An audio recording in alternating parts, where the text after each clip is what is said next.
दोस्तों नमस्कार। राजनीति हर किसी के बूते की बात होती नहीं है और इस बात का जिक्र तो बरसों बरस से हर कोई करता चला आ रहा है। अगर आप एक सामान्य आदमी हैं, ईमानदार व्यक्ति हैं, तो राजनीति मत कीजिए।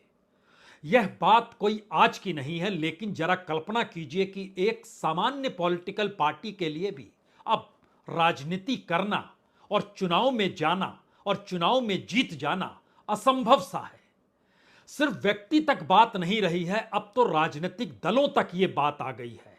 और इस देश के भीतर में तमाम छोटे छोटे राजनीतिक दल, जब तक उनकी ताकत कुछ राजनीतिक सौदेबाजी करने की है, तब तक तो वो बचे हुए हैं, टिके हुए हैं। लेकिन इसके बाद वो अपने बूते कोई चुनाव जीत सकते हैं, इस कल्पना को वह छोड़ दें।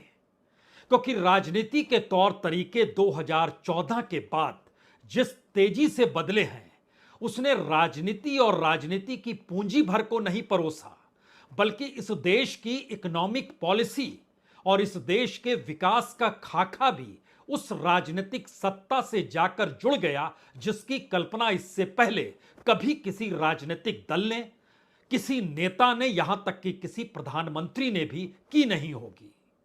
भारत की राजनीति का मतलब क्या इस देश की इकोनॉमिक पॉलिसी हो सकती है? भारत में चुनाव लड़ने का मतलब क्या कॉरपोरेट का नेटवर्थ हो सकता है? भारत में कॉरपोरेट फंडिंग और पॉलिटिकल फंडिंग के बीच कोई वाकई तालमेल हो सकता है? इस देश के भीतर में बैंकों का एनपीए और बैंकों से जुड़े हुए विलफुल डिफॉल्टर, यानी जो जानबूझकर पैसा नहीं लौटाते हैं, उनके बीच भी कोई तारतम्य इस देश की राजनीतिक सत्ता या पॉलिटिकल फंडिंग से जुड़ी हुई हो सकती है?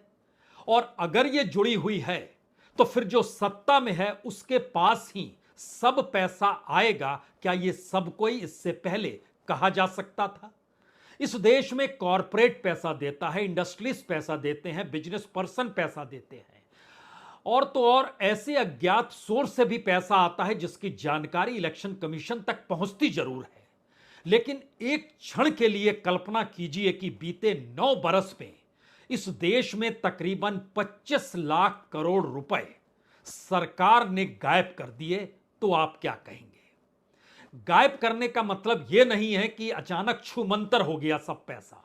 गायब का मतलब यह है कि इस देश में आरबीआई ने नोट छापे, बैंकों ने नोट बांटे, और वही नोट जब बैंक में वापस नहीं आ पाए तो सरकार ने नोट छापकर उसी नोट जो कि बांट दिए गए थे उसकी भरपाई कर दी।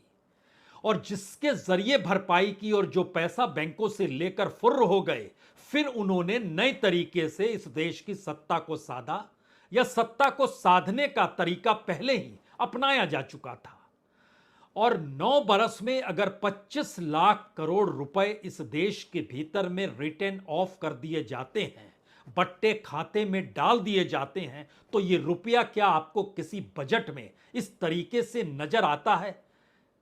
बरस दर बरस, चुनाव दर चुनाव, राज्यों के चुनाव, लोकसभा के चुनाव, अगर सारे खाके को एक एक करके परखना शुरू कीजिएगा तो हो सकता है आपके जहन में यह सवाल बड़ा छोटा हो जाए कि 5 राज्यों के चुनाव में किस पॉलिटिकल पार्टी ने कौन सी सूची जारी कर दी, कितने उम्मीदवारों का चयन अभी और करना है, और क्यों आखिर राजस्थान के भीतर वसुंधरा राजे सिंधिया को हाशिए पर ढकेला गया, उन्हें मुख्यमंत्री पद की दौड़ से बाहर किया गया। शिवराज सिंह चौहान के साथ ही ऐसा हुआ, और दिल्ली में बैठे ऐसे ऐसे कैबिनेट मिनिस्टर जिनकी ताकत का एहसास 2014 से पहले हर कोई लगाता था, लेकिन इस दौर में उनकी कोई ताकत नहीं बची है और वह भी कुछ खुद नहीं बोल पाते हैं। यह कैसे संभव है?